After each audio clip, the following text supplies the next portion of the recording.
and those present in this meeting across the world, and say good morning to those of us who are here in Kenya. I am very delighted to get this opportunity to engage with Kenyans across the world to discuss about our country, our motherland, a country that we love, a country that we cherish. We have no other country other than this one. And it is very critical that we get an opportunity from time to time to engage citizens about their country, about their lives, about their future, because continuous engagement is a good practice all over the world. So I am really looking forward to this discussion, and I'll be able to take questions on any topic, and I'll be able to, in a very truthful manner, give you a candid response of what is my insight, what is my thinking, and again to discuss the state of our nation, where we are as a country, where we are as a people, and what is going on in our country, and what we think you people in the diaspora can do to make our country better, to improve the lives of our people, and to make this country a better place to live in. So thank you very much, and I look forward to this discussion. Thank you very much, His Excellency. During our engagements, we realized that our people almost knows, they know what they need, they know how the country is, they know what is happening in the world, and we got a panel of a few people, because we could not, if we were to ask, each and everyone was to ask a question, 2,900 people would be here for the whole week. So our panel came up with a few questions, 7 questions to be precise, that the people, your people, our Kenyans felt you should be able to address. And those are the first questions that you're going to address in English and Kiswahili. Then we shall have the second session. And I have the honor to introduce C.S. Mumbi, who is one of our greatest supporters. She will be the reading panelist tonight, and we'll have the honor to take you through the questions. And let me say this, we would appreciate if we took a maximum of 3 to 5 minutes on each question, but you have the liberty to elaborate on whatever question it is, so that you can have the next session, which will be engaging with people and more. So the people in the diaspora who were really worried on what is happening in the country, and I'm sure they will want to engage you. Mumbi, welcome. Thank you very much, host, for having me this morning and evening this side of the diaspora. I take this chance to welcome everybody. I will be your panelist tonight in diaspora and again in the morning in Kenya. Thank you so much for being with us. People's Deputy President, Honorable Rigathi Gachagua. I also take this opportunity to salute everybody who is on the panel, Gidaiga, Priscilla, and Mercy. Thank you very much for being with us. I will give a brief introduction of how the questions are laid out. Your Honorable Rigathi Gachagua, Your Excellency, the questions are about 10, and they range from politics, education, health, agriculture, economy, and security. You'll have 3 minutes each question. There'll be a question, and in that question, there will be sub-questions. And I'll prompt you so that we stay according to the scheduled time. In case you need a little bit of more time, don't feel pressured. We will be able to accommodate that. What we want is that everybody comes out of this place with clarity, because people are eager to hear what you have to say. We are here for you. We love our country, and we want the best for each and every opportunity that we do have. So thank you very much again for having me, and I hope at the end of the day, we will have accomplished the aim of having this panel. Thank you. Thank you very much. Can we have His Excellency prompt us when he's ready to have you ask the questions? I'm ready when you are. Thank you. Maybe go right ahead. Absolutely. And before we start, I see a request down here that we could start with the national anthem and then we pick on kindly. Thank you. I don't know if Questions. And I am ready. I would like to know that our Deputy President is also ready as I commence. I'm ready. Please go ahead and ask the question. Thank you so very much. And we will start with the health sector. And the question is this. You have 3 minutes and I'll prompt you accordingly. What was the initial plan on how SHA was supposed to be working? And by this, we mean the blueprint.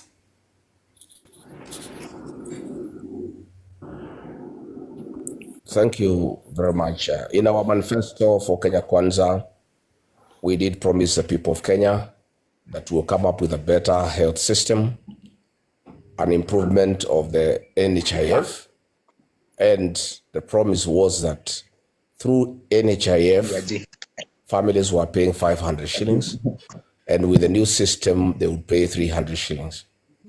Unfortunately, this program was rushed without taking sufficient time and consulting all the stakeholders on how to implement the program to make health affordable to every Kenyan. The idea was very good, that would cover all manner of diseases, including the chronic ailments, but the matter was rushed because there was conflict of interest. It became necessary to create a new system that would cost 104 billion Kenya shillings, which was really unnecessary because experts have told us that it was possible to reform and improve the previous system of NHIF at a cost of about 800 million shillings. If that had been done and the initial plan was followed through, it would have meant that Kenyans would pay 300 shillings to cover the whole family. As it is, that is not the case. So there has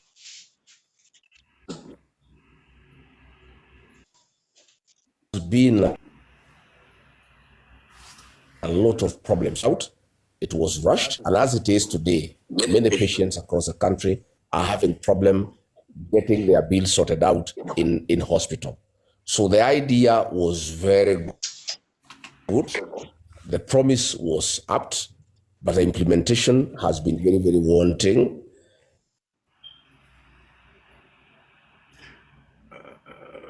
I don't know why His Excellency is breaking. I am of the opinion that we could still go back to factory settings.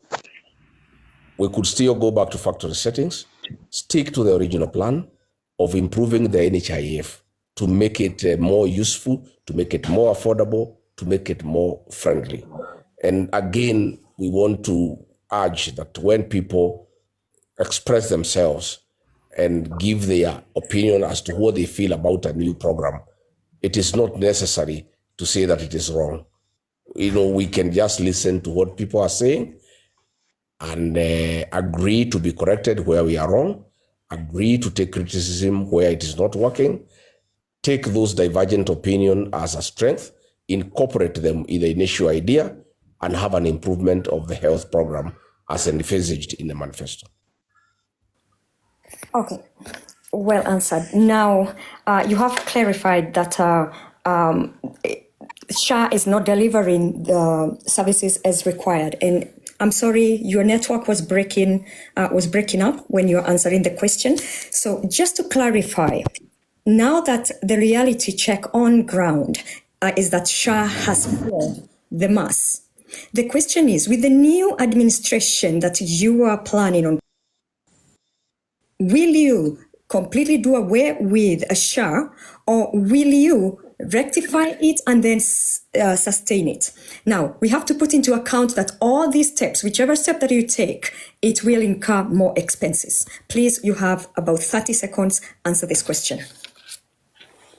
I think good governance is about listening to the people and taking their input as part of the solution.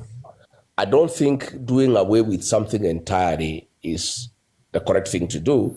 What is important is to receive the views of all stakeholders, mostly the patients, the doctors, the nurses, the people in the health sector, and the Kenyans themselves. And once that has been done, you will incorporate what they think should be done to improve the program. So I think the most important thing is a commitment to listen to the people, to listen to the stakeholders, and incorporate their views and their suggestions. Thank you very much. The other question was a concern that the NHIF, there are people who had paid into it quite a large sum of money, and somehow the money disappeared when it came to be transferred to SHA. Are you planning on putting that into account, depending on whatever kind of step you're going to take? And also, if SHA does not work at all, and people don't want it because it's not delivering and we don't know exactly who owns this SHA, what is the next alternative that you have for the mass? Bearing in mind that healthcare is one of the key elements in a society. In fact, it is true that very serious monies had been paid to NHIF, and nobody thought it necessary or bothered to tell the stakeholders, those who had paid money to NHIF, what happened to their money. If you look at faith-based institutions, the hospitals owned by the Catholic Church, by the PCA Church, and other churches, they owed billions of shillings that was in the former program. But the SHA was just introduced without any consideration, without listening to these people and taking time to explain to them what happened to those monies. There are so many people who had contributed money, and the government is silent about it. And in one time, people raise that matter. They are being accused of being critical, of being insensitive, of fighting the government. Yet that is not the case. The case is people want to know what happened to these monies. So I think that is a serious concern. And in the fullness of time, that is a matter that cannot be wished away. And if the current administration cannot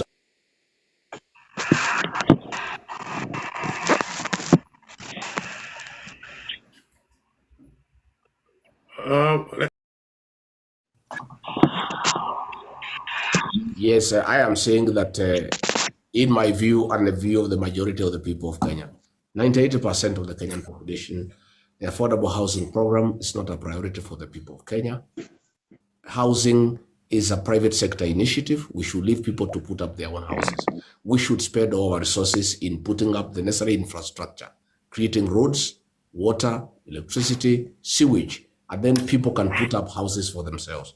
We do remember Mwai Kibaki, the third president of the Republic of Kenya, opened up the bypasses, put roads, water, electricity, and sewage, and the houses came up on their own.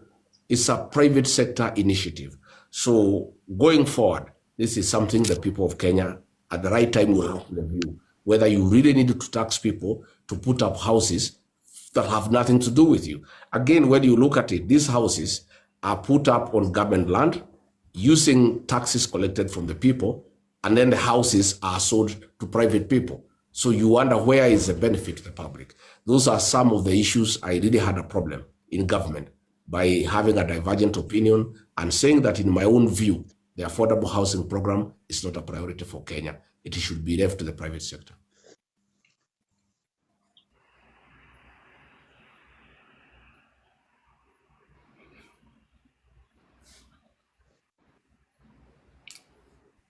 CS, are you there? I'm trying to manage the timer. Whoever, moderator, okay. Yes, please. If the moderators could just leave my microphone on, that would be great, so Yes. that we don't keep on going back and forth in that way. And please, Gedaiga, if you could help us remove that timer, that would be really great.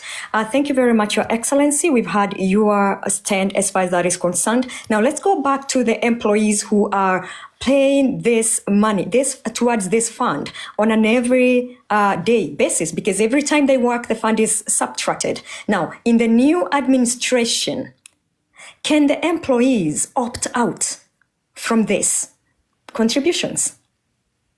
I think a new administration in Kenya will have a discussion with the people of Kenya, and a new administration will be people sensitive. It will be an administration that listens to the people of Kenya. You cannot force the people of Kenya on a program if they are not interested. You know, many a time I discuss with the President William Ruto, and he will insist that you don't have to do what is popular, you do what is right. And my answer to him many a time was that we govern people. And if the majority of people think what we are doing is not right, you cannot insist that is the right thing to do. So this is something I am sure the people of Kenya, 98% are against the housing program. With a new administration, I don't think that program will be able to continue because it's really not a priority. It's a very personal thing. You put up your own house depending on your own needs. People want other services from government. They want roads, they want water, they want electricity, they want sewage, they want security, they want a good environment for doing business. Excellent. So could you also speak to the fact that we are aware that the houses have already been put up. And of course, it will be very uneconomical for the new administration to bring them down.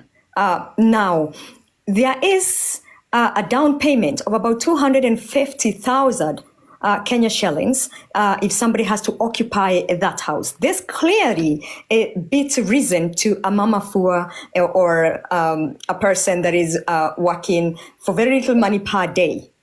Could you please speak to the mass and tell us how you are going to help that those houses, if they are going to actually help those they are meant for, and how your new government will actually look into this, that the mama fua, mama boga will be the person to benefit from those houses and not the rich? Because as far as we have said, we cannot go ahead. Yes, definitely there is external interference, and that's what is happening in this country.